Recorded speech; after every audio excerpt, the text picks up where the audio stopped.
morning, folks. Milo G here from matrixAAA.org and gematria.com. How's everyone doing?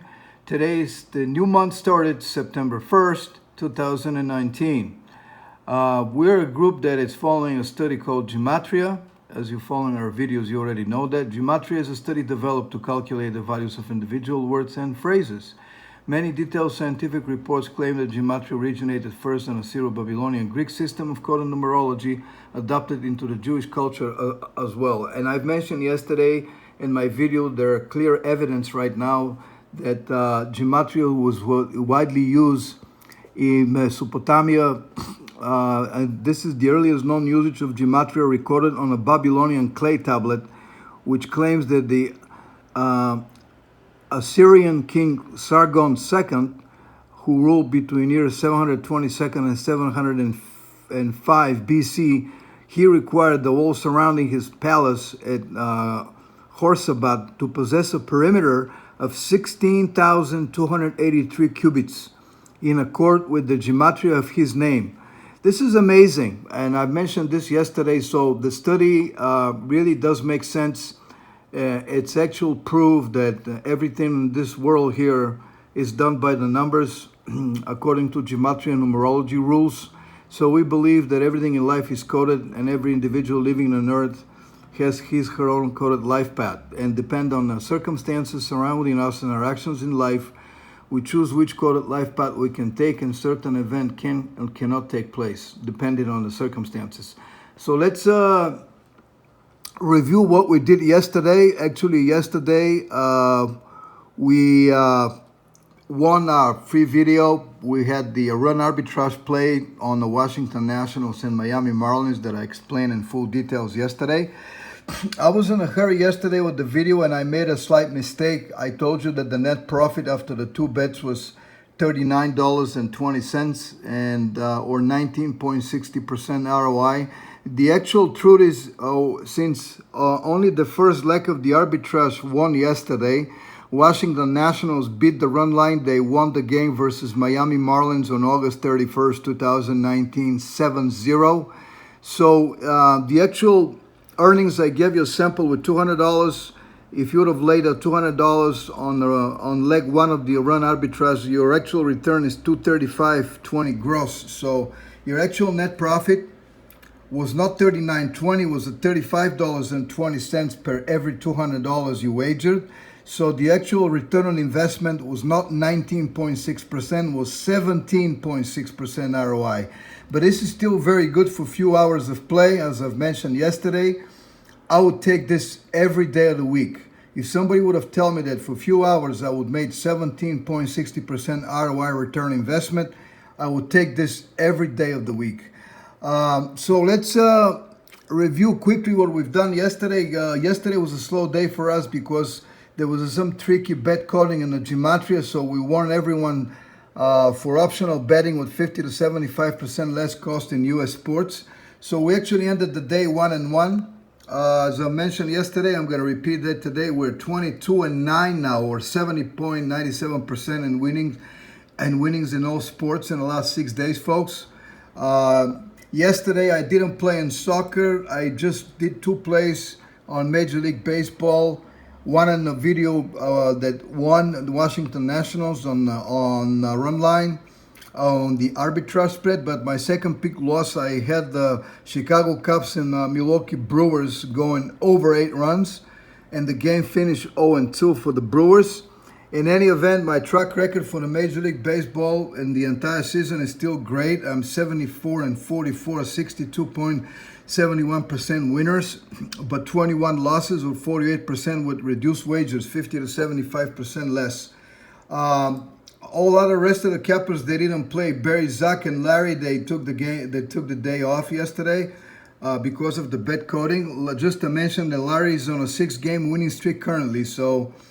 I'm not sure whether he's going to play today, but if he plays, we got to follow his plays very closely. But yesterday for the day, we ended 1-1. Group in 2009 is currently 152.99 or 60%, 60.32% positive, and 41% losses or 41% were with reduced wagers because of due to bet coding. The group is actually doing much better since June 24th. We are 80 and 45 or 64%, which is excellent record in Major League Baseball. So if you want to join our group, the best way to do it, I'm just going to give you again very quickly memberships. You click on membership. We offer 2 memberships currently, 2 weeks fixed membership of $50 to try us out, and our annual actually membership for the entire year, which costs $1.01 per day only, paid once annually, or you can pay it semi-annually, which is extremely inexpensive compared to all cappers out there. I've mentioned many times. The average capping package costs about $750 per sport. So if you put 3-4 sports out there, you're looking at thousands of dollars to spend, which is not worth the money. You're not going to be able to make that money back. This is the reason why we selected on our website very low cost of $1.01 per day, because we actually want you to make money from this, okay? As you mentioned, as you can see, the money is not our main priority. Our main priority is, first of all, to save you money. When we warn you about bad days in betting, to bet with 50 to 75% less cost money. And then we want to make sure that you make money. And in order for you to make money, we have to keep the low cost of the website, okay? So how do you join us? You just click the register and follow the instructions here. You enter your name, address, email. You select the password, repeat the password, enter the code below, and you agree to the terms and conditions and click submit. And it takes very, very quickly to get registered, okay? So we look forward to seeing you on the website.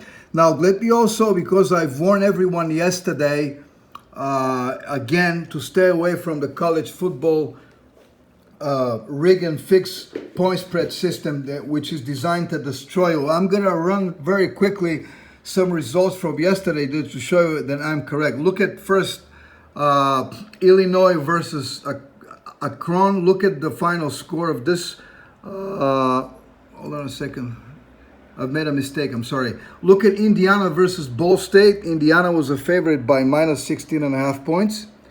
What is the final score? 34-24. So if you have taken Indiana, you lost money because they couldn't cover. Anyway, so you had the winner of the game, but the winner didn't pay you any money. Same thing happened with Kansas. Look at Kansas. Kansas, point spread minus 7.5. What happened in this game? They won the game 24-17 right at the point spread, but if you took the Kansas with minus 7.5, you're actually losing. You're actually losing. Look at Memphis. They also blow you away. Memphis won the game 15-10. Memphis versus Ole, Mississippi, and the point spread was minus 7.5. What was the game ender? 15-10. So another loser if you took the winner. Look at Iowa State. Iowa State won the game 29-26 versus Northern Iowa. Well, what was the initial spread line? Minus 20.5. They didn't cover. So again, another blow here. See how many games they keep blowing here? They keep blowing a lot of games. Look at Mississippi State. What is the Mississippi State? Mississippi State versus Louisiana Lafayette. They were favored by minus 22.5. They won just by 10 points, 38-28. You see how many games people could lose if they have to pick up the point spread? Look at the big favorite, Ohio State. Wow, Ohio State favored by minus 24 points. Look at the end of the game, 45-21. The line actually went up to 28 points minus. So everybody who took the Ohio State minus 28, they lost. Anyone who took Ohio State with minus 24 points, what happened? Wow, they gave you the push. They rigged and fixed this game. They give you the push, so you got your money back. How good those bookies, huh? How good those bookies are. I can't believe they can hit those lines exactly, the spread lines exactly. But do you think this is the true in reality? Of course not. What happens in reality, the bookies set up the spread lines and the games follow them. They're rigging and fixing them. They follow them. Well, let's continue. Look at Nebraska, okay? Nebraska favored versus South Alabama with minus 32 points. Look at what happened, 35-21. They couldn't cover. So again, your team wins the game, but you didn't make any money. I can scroll and go on and on and on and on and on. From the big favorites, Alabama and Penn State, they cover. But look at Stanford. Stanford with Northwestern was a tricky game. Stanford was the favorite by minus 7 points. The game ended 17-7, but on a fumble in the last few seconds, Northwestern was covering. So the best of luck, the luck, because the Stanford took the ball and scored a touchdown, actually to win the game 17-7. So whoever had Stanford at minus 7, they had to wait right at the end of the game to cash out some money, which was ridiculous to say the least. And on and on. I can show you more games. I just don't need to do that. Here is one interesting game. Marshall versus Virginia Military Institution. Marshall was a favorite by minus 39.5 points. And look at the final score, 56-17. So they won by 39 points. So if you would have taken Marshall with the points, even the line went even to minus 44 at some places, you're definitely losing. So you see the stupidity of this whole thing. Again, I'm going to warn you again, stay away from the point spread system. It is designed to destroy you folks, okay? The only way you can play the college football, NFL, NBA is maybe you can take some over under the totals, but the totals are still tricky in those sports. Or even if you can take some underdogs with the points, it makes sense. But the only problem I see with that is the underdogs win no more than 30% of the games in all sports. So why are you getting involved in a proposition that wins only 30%? It doesn't make any sense anyway. So as I mentioned in my prior videos, my view, skip it all together. And without further ado, because I wanted to just show you again how they rig and fix those games by the numbers, and that's the point spread system is totally worthless to play. This is the reason I spent a few minutes again. So let me go to the game that I'm going to spend time today for you for our free pick. We're going to Toronto, and the Houston Astros are playing Game 3 of the series at Rogers Center. Houston lost last night 6-4, surprisingly. Today they have on the mound their ace Justin Verlander, who was before his last game at home versus Tampa Bay Rays that he won 15-1. He was shaking prior 3 starts. He lost from Detroit at home, and the team lost from Oakland 2-3. And he lost the Baltimore game. The team lost the Baltimore game 9-8. So 9-8. So he's definitely due for a road win here. The only problem I see with this is because he's have a 0-4 record versus Toronto in the last 5 games with high ERA of 6.07. So this Blue Jays lineup can get to him. On the other hand, Toronto is bringing Wilmer Font, who is actually a pitcher that does not pitch more than 2 innings. In the last 6-7 starts, I see 2 innings or in 1 inning either pitching. So he'll definitely be replaced. And I'm expecting to see Gaviglio in this game because last night Toronto used heavily the bullpen. They used 6 pitchers, so they're going to be short-handed today, which favors the Astros. So we're going to see probably Gaviglio today for a few innings. I'm expecting to see him today.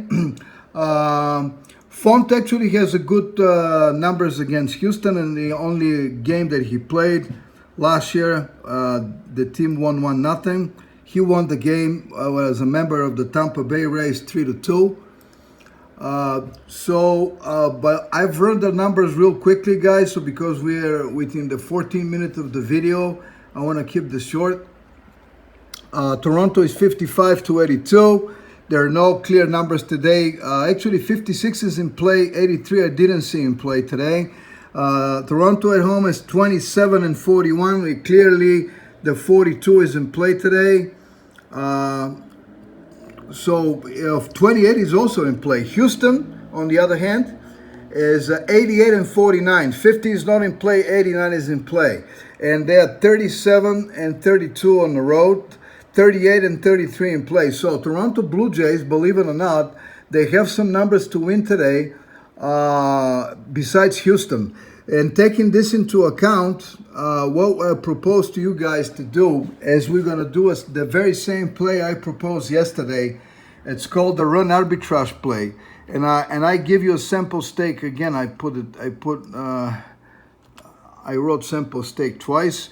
So with a sample stake of $200 total, we currently, first of all, Houston is a favorite with minus 320 on the money line. So there is no point even to play that.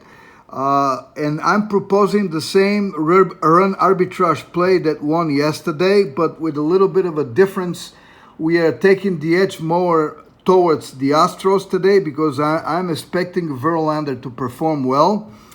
Leg one of the arbitrage, we take the Houston Astros with minus 1.5 runs at minus 175 or 1.57 decimal odds. And out of this $200, we spend $158 times 1.57 gives us back $248.60. These are total proceeds. So if leg one wins, if Houston beats the run line today, our actual net profit of the entire run arbitrage will be $48.06 or 24.03% return on investment, which is great for a few hours work. Now, leg two of the run arbitrage will be if the Toronto Blue Jays, if they pull the upset on Verlander and they win the game today, the money line play is plus 260 or 3.6 on using decimal odds. So we allocate out of this $200. I allocated just $42. The reason being is 42 times 3.60 is $151.20. So if leg two wins, actually, we suffer a small net loss of $48.80. But I would sacrifice $48.80 versus increasing the strength of leg one of the arbitrage, if you know what I mean. You can adjust those two, legs. You can adjust them any way you want it, based on who you think might win the game. For example, if you think the Toronto Blue Jays may have a good chance to win, you can increase the wager for leg two in order for you to make money, and decrease the wager for leg one. If Houston beats the run line, you can just get your money back with a little bit of the money on top of it. But I think this is hardly likely to happen. Of course, to remind you, the full run arbitrage loses 100% if Houston Astros win by only one run on the money line at minus 320, of course. So with that said, I wish you all the best, folks, today. I wish you best of luck. If you like this video, give us thumbs up, and we look forward to seeing you again in future videos. Good luck.